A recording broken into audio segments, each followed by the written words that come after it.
Hey, my name is Matt Williams from Greenville, South Carolina. We planted a church here 14 years ago and have been at it ever since 1995. The issue that we bring to the table today is one of gender. And so from the very beginning of our church, the greatest challenge that we have faced from a shepherding standpoint, what our elders and our staff and our small group leaders put the most time and energy into deals usually with issues of marriage, broaden that a little bit, divorce, remarriage, singles, dating. Those have been big, weighty challenges for us. And so, at some point we start looking at a lot of the methodology, love languages, some of that kind of stuff, which is fine and has a place. But we start looking at some of that and feeling like we're coming up short, not really getting to the heart of the issue. So what God's been showing us, what we've been learning, is about gender. It's kind of going back to the very beginning and trying to discover what He had in mind for men and for women. And how does that relate? How does that relate to being single? How does that relate to being married? How does that relate to dating and how we interact with men, how we interact with women? Those are some of the questions that we're asking. So I'll run you through a few thoughts here just to kind of scratch the surface and maybe get that dialogue going. From Genesis 1, verse 27, it says, God created man in His own image. In the image of God, He created him. And you kind of think it ends right there. And then you see He gives a descriptive sentence, male and female, He created them. And so for all the time we spend in seminary talking about what does it mean to be created in the image of God, on and on, He actually says here, male and female, He created them. And so to be created in the image of God is to be created masculine and to be created feminine. It's that each of these reflects part of God's nature, part of His character. It's an expression of who He is. So you look at a passage like Isaiah 66, and He says, I will set you on my lap like a mother consoling her child. And you get this image of God taking these very feminine, motherly, nurturing kind of attributes to console someone and to console Jerusalem, Israel. And that's powerful. It's a powerful expression of who He is. And that gets downloaded into women. Not all that's there, but a significant piece that's there. And you see it from the very beginning. And He created them male. And so you take a passage like 2 Samuel 7, where He says to Solomon, go to Home Depot, get a bunch of stuff, bring the wood back, bring the saws, build me a house. And when you get out of line, I'm going to beat you with a rod. And so you have all this masculine energy, movement, accomplishment, building, and then correction. And so you see God in different passages. The Psalms, it's pretty big. Through the prophets, you'll see it in the New Testament. You'll see very masculine imagery as God speaks, and you'll see very feminine imagery. And the reason is because those attributes, those characteristics are found in God and who He is. And when He creates mankind, He only creates two different kinds, male and female, and He downloads part of who He is into each one of them. And so as we're moving along this planet, men and women, the idea that we are unique, you would think that this would be a simple concept that a modern culture could grasp, but we are really struggling with it.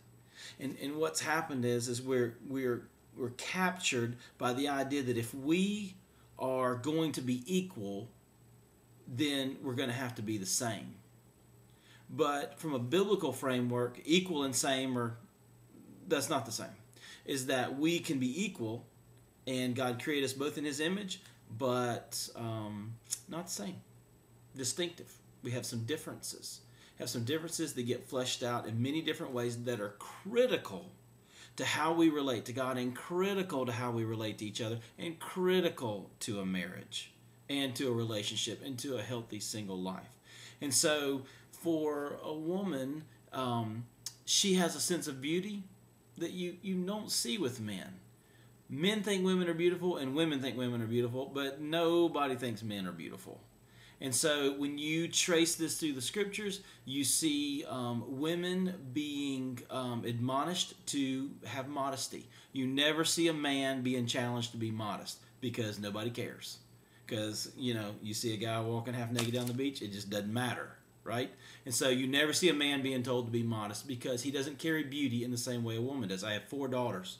The way they see beauty, the way they think about beauty, all of that is very different from my son. And so, who's beautiful? Well, God is. And God makes women beautiful. And he gives them the ability to recognize beauty, even in ways that men don't. You think about power. Power seems to be a very masculine attribute that reflects who God is. God is powerful. He creates men to be powerful. The average man is 60% stronger than the average woman. And so when he walks the earth, he manifests that attribute of God, of who God is, God's power.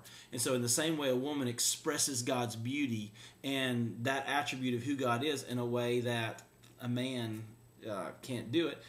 That's who she is. That's who he is. And they express that. And so by the time we get to Genesis 2 and it says the two of them are going to become one flesh,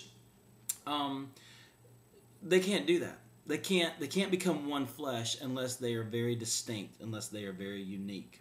And this idea of becoming one flesh, we would call it a oneness principle that you see fleshed out throughout the rest of Scripture, that it's the most critical foundational piece to marriage. When Jesus gets asked about divorce, he appeals to the oneness principle because they're one, is why they should stay together. And Paul appeals to a oneness principle in Ephesians 5 of why a man should love his wife as Christ loved the church, because they're one. And so it's the most powerful aspect of marriage is the idea of oneness that you see rolled out in Genesis.